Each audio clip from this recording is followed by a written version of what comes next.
Hi everyone. Welcome to my channel.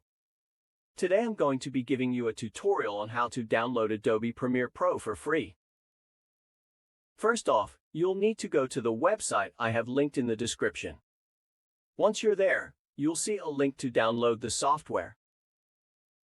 Before you do that, it's important to disable your antivirus software. This will help ensure that the software is working properly. Now you're ready to download the software. Once it's finished, you can start using it to edit your videos.